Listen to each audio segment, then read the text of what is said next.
So just as a reminder to everyone, you have your chocolate molds, right? These little half sphere molds, microwave safe bowl. I'm going to use an offset spatula, but you can use like a butter knife or something like that. Your candy melts, and that's really all we need to start, okay, in your microwave, obviously. I recommend having a silicone mat or a piece of parchment paper, because what we're going to do is fill up the mold and then drop out the chocolate. And if it's on the piece of parchment, you can then save it, let it dry, and save it for later. Oh, cool. And obviously, if you have any questions, feel free to chime in. There's not that many of you, so you can just kind of speak up. One of the things I was saying before folks started to come in, make sure every bit of equipment that you're using is completely dry. Okay, any water droplets that get into chocolate, whether it's candy melts or real chocolate, whatever it might be, it causes a seizing effect, and it's not going to be good. You can use it for a ganache, but you can't use it for this process. Now, I think I saw some of your molds, they're still connected, so they look like this. Is that right? When I gave them out together. I forgot to cut them in half. No, that's it. So this is a trick that I learned recently. So when you buy these mold sets, they come in it's like 6 altogether. And I learned fairly recently from a friend of mine, if you cut them, separate them, they're so much easier to work with. So I recommend grabbing a pair of scissors and just cutting them in half. It's so much easier because the silicone's so like wobbly. So if you had like a large set of them and you're trying to dump it out, it's like becomes all uneven. It's not fun.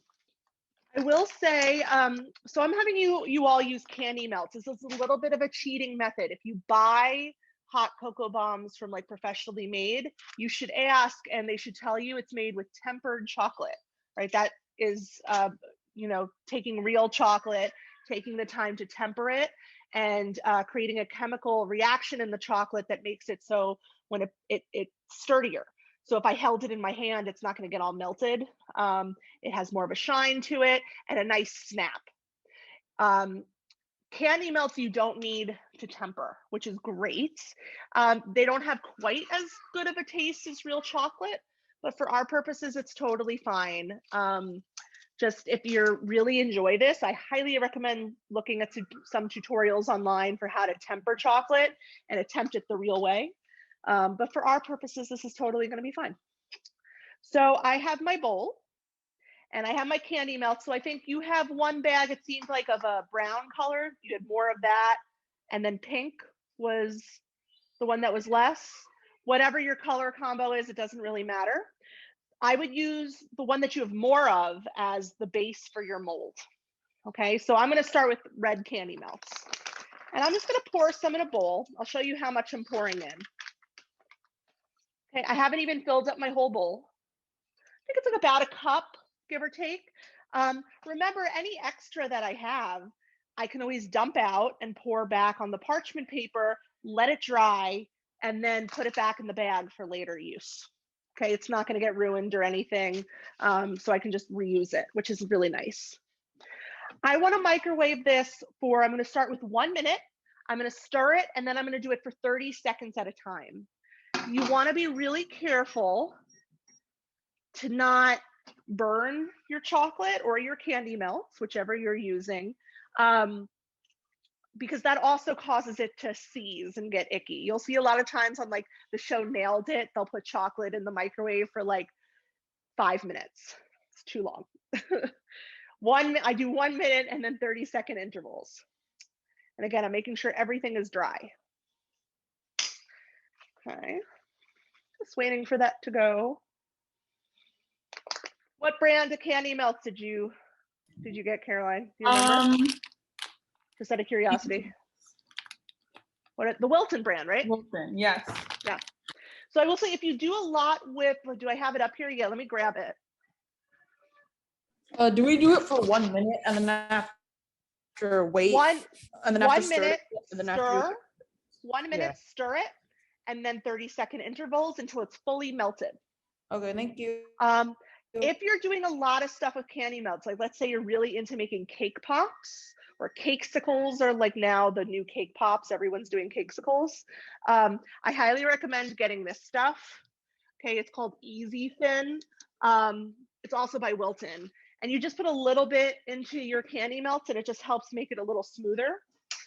We don't need that for these, but if you're doing like, again, something like a Cakesicle, they're really helpful. All right, so after 1 minute, all right, mine is getting there. It's definitely melted, but I still have these chunks of chocolate. So I want to stir it to see if some of the residual heat that's in there will help melt those bigger chunks. But I know I'm going to need another 30 seconds at least on this. So I'm going to stir it up, scrape off Mine's as not much of my even chocolate. melted. What was that? Mine's not even melted. Should I like put a paper towel over it? Or? No, it's just different powers of microwaves. Yep. So I'm gonna do 30 seconds now. Is it okay that we're using a stove because we don't have a microwave? Yes. So if you are using a stove, I recommend, you're putting it like directly on the stove? Yeah. So what I recommend doing is something called a bain-marie. I can actually show you what that looks like. Hold on. Okay, hold on. I'm gonna show you what it looks like. So you take a pot, it can be smaller than this, fill it with some water, turn the heat up on it, and take a heat-proof bowl, put it on top, and put your chocolate in there. Okay. Okay. There's two things you want to be careful of. You want to be careful that the water underneath doesn't get so hot that steam starts to come up, because again, water droplets in your chocolate is bad. And you do want to keep stirring the chocolate, making sure that it's evenly melted. And it shouldn't take very long to do that. Okay. Okay. Thank you. Yeah. Right, so I'm going to slow down a little bit for folks, just because mine's already melted and it seems like some folks are not quite ready for this step. So it should be totally smooth. All right. Look at that. Pours out nicely. I'm going to leave this to the side for a second. You know, if it feels like it's firming up by the time everyone else is done, I can pop it back in the microwave for like 10 seconds. But I don't want to go ahead to the next step until your chocolate's melted. So do me a favor, just when you are at the stage where your chocolate is fully melted, just give like a hands up, symbol or something in Zoom so I know I can move forward, okay? Now, the nice thing about doing candy melts too is it does dry really quickly, so we'll be able to move on to the next stages a lot quicker than if we were doing tempered chocolate. Which is cool, but it's nice and shiny. Okay, I think we're ready. We're good? Okay, so I have my 2 molds here. Okay, I'm gonna tilt this down so you can see it a little bit better. All right, I'm gonna start with my 1 mold. I have my spoon. I'm gonna do this over my parchment so I don't get everything messy. And I'm gonna take a spoonful of chocolate. I'm gonna kind of tilt this towards the screen so you can see this. And pour the spoonful of chocolate in.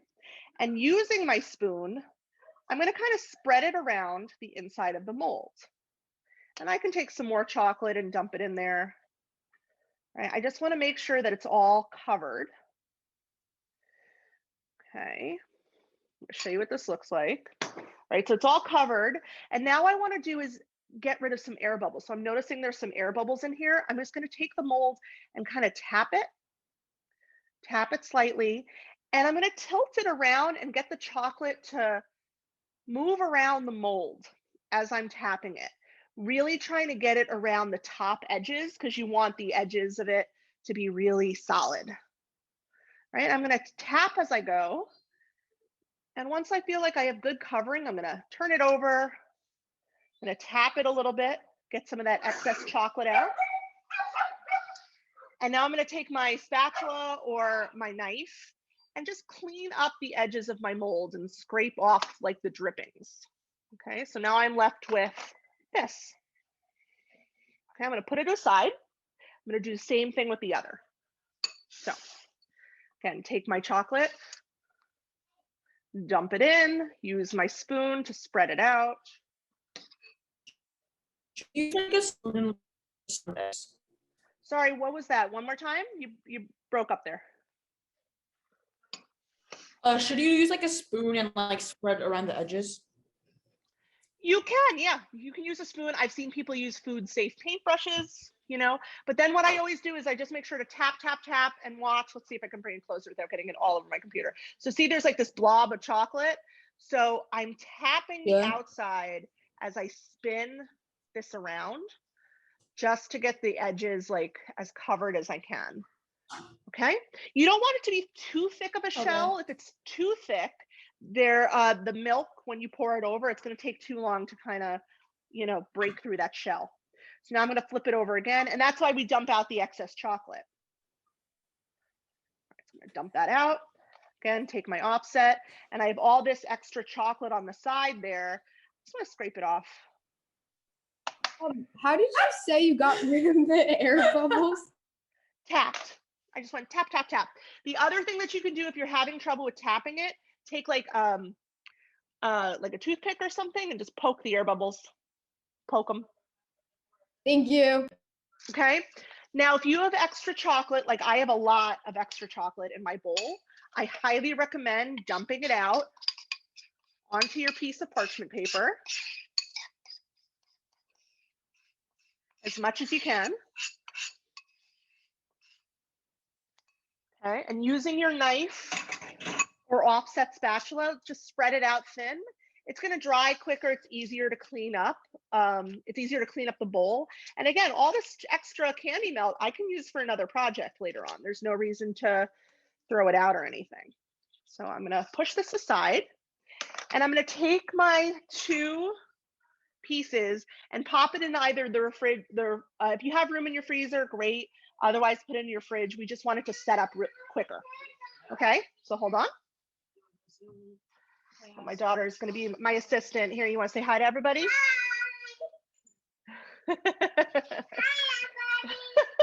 Hi. Hi, everybody. Okay, so while we're waiting for it only takes about 5 minutes for that to set. It shouldn't be very long, which is awesome. So while that's getting set up, we're going to get everything else ready to go. So what I want you to do is I want you to grab a pan. You want to grab a pan, and we're going to put it on top of the stove top to get it heated up. Because what we're going to do is take both sides of our chocolate mold and rub it on the pan to melt the edges. And that's what's going to seal them together. Okay, so we're going to heat this up. That's why. So, all right. So then you're going to take your hot chocolate mix, get that ready to go, and a spoon. And any other extras that you want to put inside the bomb. So I have some marshmallows I might pop in there. You can put sprinkles, whatever you want, you know, and it'll erupt. Okay, I'm just getting another piece of parchment paper ready. I'm going to go check on my my mold in the freezer.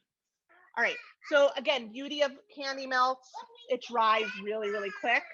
This should be, if I was doing this like not for all of you, I would leave them to dry longer just to make sure.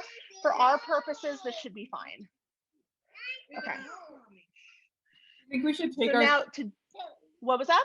Do we take ours out? Of the freezer or refrigerator? Yes. Yeah. Okay. Okay. So you have to be, okay. So to take it out of the mold, you want to be really gentle. Okay, so if it breaks, you have extra chocolate, you can always, you know, keep going. So what I want to do is I'm going to take the mold. The nice thing about using silicone is it's stretchy, right? So I'm just going to break the chocolate very carefully away from the edges. So I'm just pulling at the edges of the mold first. Okay, and then I'm going to be very careful. I'm going to move this down a little bit. Very carefully peel back the edges, and using my other hand, just kind of push up. All right, so I'm popping this out of its mold, and look how pretty that is. So shiny. Not yet, not yet. Okay, so I'm done with this for now. I can put it in the sink. I'm gonna do the same thing with my other half. Okay, so again, I'm gonna do this on here so you can see. So I'm gonna pull away from the edges. What do you do? Pulling it away from the edges. Okay. All right. Pulling it away. All right. And then I'm gonna, with my thumbs on the bottom, or a finger on the bottom, whatever it is.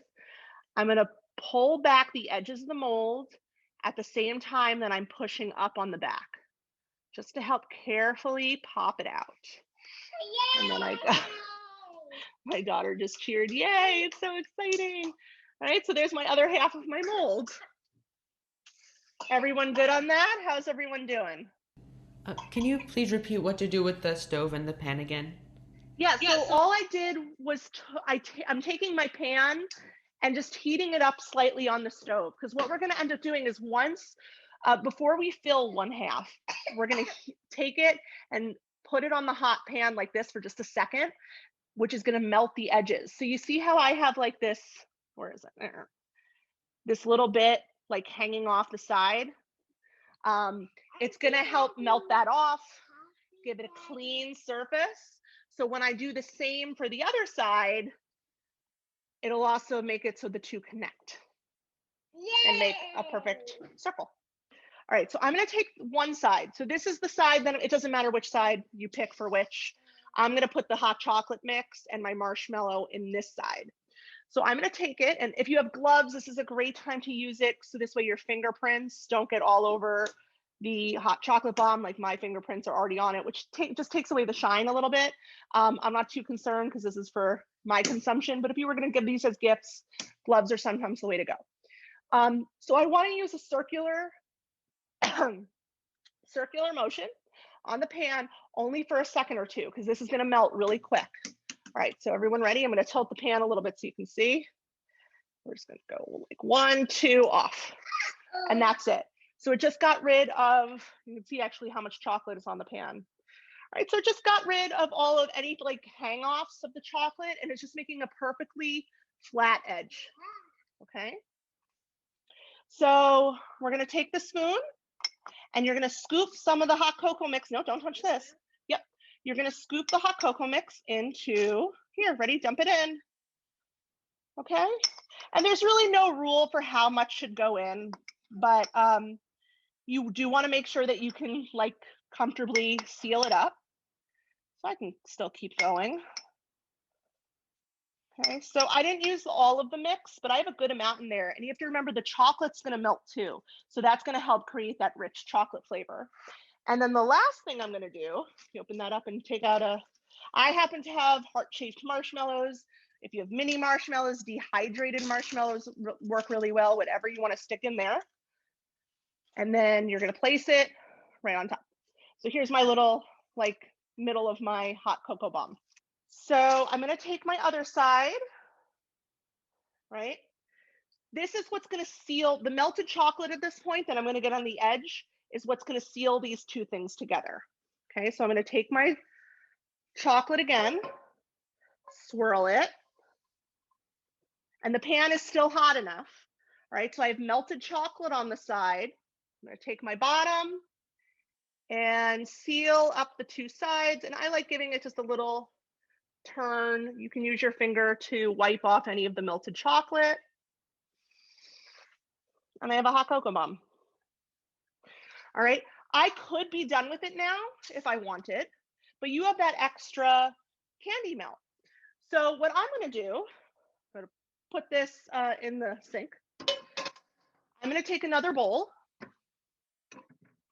Really quickly, I'm going to take whatever my secondary color is and melt just a little bit. Really little, because you're just drizzling it on top. Okay, I have like that much. It's barely anything. Okay. I have piping bags, but since most people don't, I'm going to show you how to do like a makeshift piping bag so you can pipe the chocolate on. I'm going to take a clear glass and a sandwich Ziploc bag. The sandwich bags tend to work better because it has a clean edge, but whatever you have handy. And I'm going to put it in the glass. And if you don't have anything like this, you could just use a spoon and drizzle it. Okay, so I'm putting it over the glass.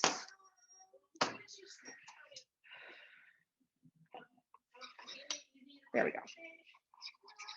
All right, so this is ready. There's some bigger chunks in there that I'm just sort of mushing up. And I'm going to scrape it into my little Ziploc. Okay. And grab a knife.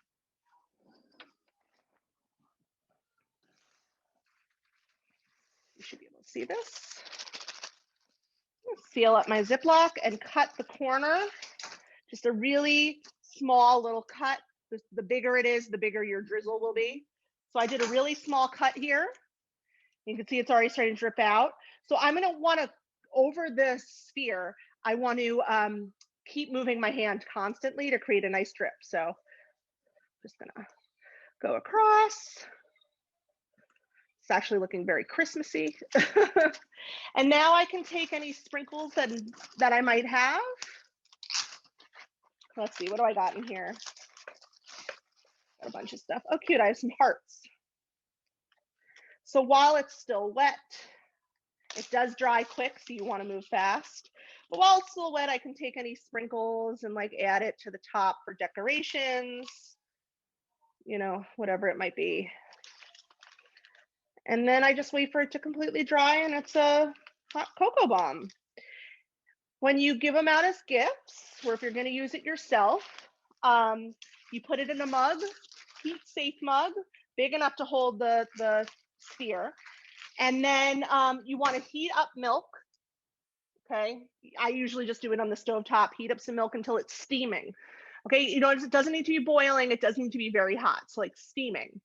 And then you pour it over your mug with your hot cocoa bomb, and that's what's going to kind of create the bomb effect, right? Of everything kind of spilling off.